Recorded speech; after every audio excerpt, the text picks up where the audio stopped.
अगर आपका pan card नहीं बना हुआ है तो आप इसे पूर्णतया डिजिटल रूप से बिना किसी डॉक्यूमेंट के ऑनलाइन कैसे बना सकते हैं, वो भी अपने मोबाइल या कंप्यूटर की मदद से।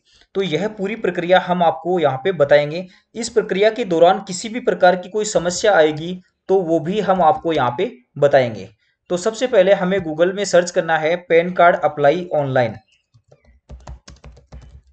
और इसके बाद में यहाँ पे पहली जो वेबसाइट है onlineservices.nsdl.com, इसे ओपन करेंगे। यहाँ पे हमारे पास में दो ऑप्शन है, अप्लाई ऑनलाइन और कंटिन्यू विद एप्लीकेशन।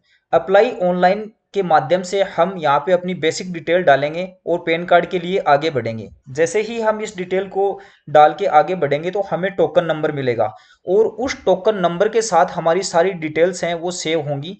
यानी कि किसी भी स्थिति में हम डिस्कनेक्ट होने की स्थिति में कंटिन्यू विद एप्लीकेशन पे क्लिक करके उस टोकन नंबर का उपयोग करके वापस उसी स्थिति से चालू हो सकते हैं जहां से हमारी एप्लीकेशन डिस्कनेक्ट हुई थी।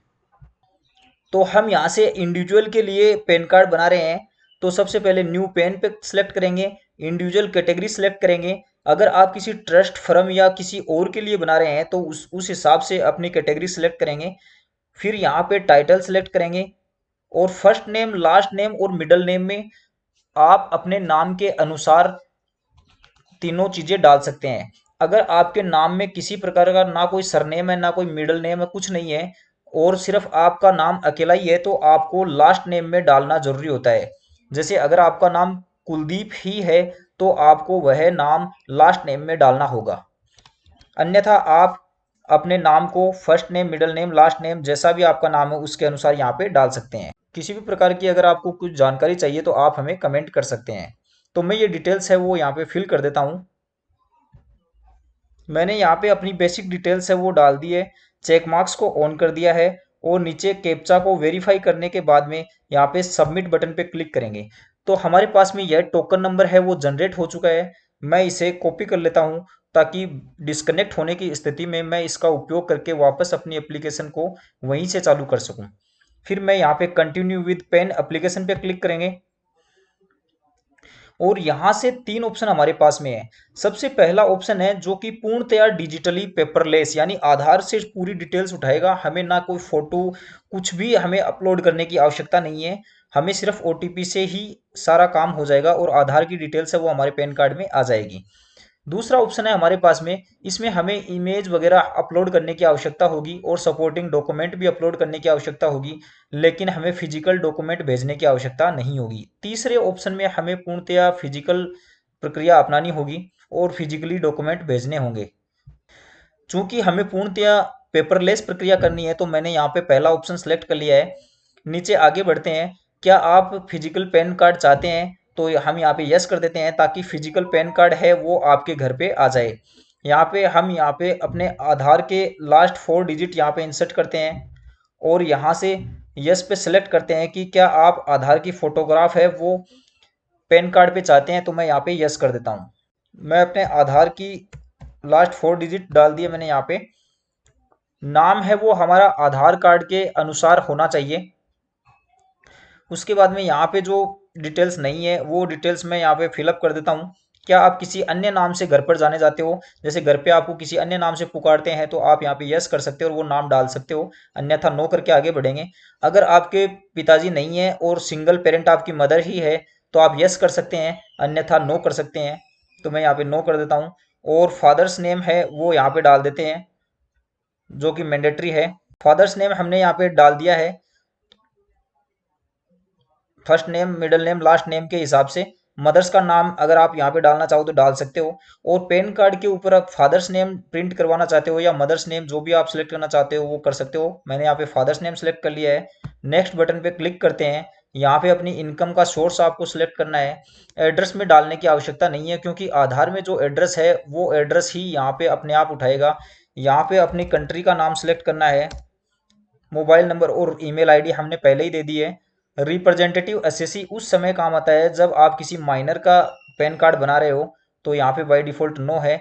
नेक्स्ट बटन पे क्लिक करते हैं, और एरिया कोड हम हमारे पिन नंबर लगाते ही यहाँ पे हमारे पास में एरिया कोड आ जाएंगे। अगर एरिया कोड नहीं आते हैं तो आप यहाँ पे इंडियन सिटीजन और अपना लोकेशन सेलेक्ट करके फेच करेंगे तो यहाँ पे आपके पास में एरिया कोड आ जाएंगे। जैसे मैं यहाँ पे बता देता हूँ आपको, यहाँ पे हम हमारा स्टेट सेलेक्ट कर लेते हैं और यहाँ पे हमारा डिस्ट्रिक्ट सेलेक्ट कर लेते हैं और फेच पे क्लिक करते हैं तो हमारे पास में यह एरिया कोड आ गया है। जैसे ही हम इस रेडियो बटन को ओके करेंगे तो हमारे पास में एरिया कोड है ऑटोमेटिक यहाँ पे फिल हो जाएंगे और फिर हम यहाँ पे नेक्स्ट बटन पे क्लिक करेंगे। यहाँ पे क्योंकि पूरी प्रक्रिया हम डिजिटली कर रहे हैं तो सब जगह एड्रेस ऑफ आइडेंटिटी, एड्रेस और डेट ऑफ बर्थ के प्रूफ में आधार कार्ड ही काम आ रहा है। यहाँ पे हम हिमसेल्फ सेलेक्ट करते हैं क्योंकि हम एडल्ट का यहाँ पे पैन कार्ड बना रहे हैं तो खुद वह निर्णय लेने योग्य है, इसलिए हमें हिमसेल्फ सेलेक्ट करते हैं। यहाँ पे हमारा प्लेस सेलेक्ट कर लेते हैं जिस प्लेस से हम फॉर्म भर रहे हैं और सबमिट बटन पे क्लिक करते हैं। इसके बाद में यहाँ पे हम हमारे आधार के फर्स्ट 8 डिजिट भरते हैं और फिर यहाँ पे आगे जो डिटेल्स हमारे पास में अगर भरी हुई नहीं है तो वो हम यहाँ पे भर देते हैं।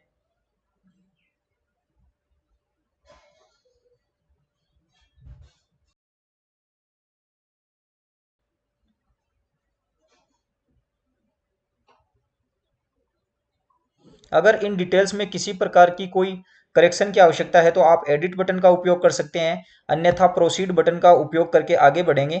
और पेमेंट मेथड के रूप में मैं यहाँ पे online payment through BillDesk select कर लेता हूँ। इतने रुपए आपके कटेंगे इसमें। यहाँ पे रेडियो बटन को ओके करता हूँ एग्रीमेंट को और प्रोसीड टू पेमेंट पे क्लिक करता हूँ।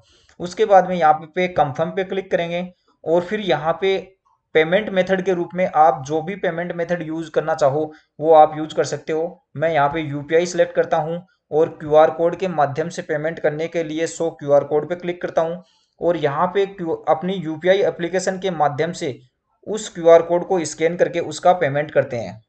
पेमेंट करते ही हम नेक्स्ट स्क्रीन पे चले जाएंगे ऑटोमेटिकली।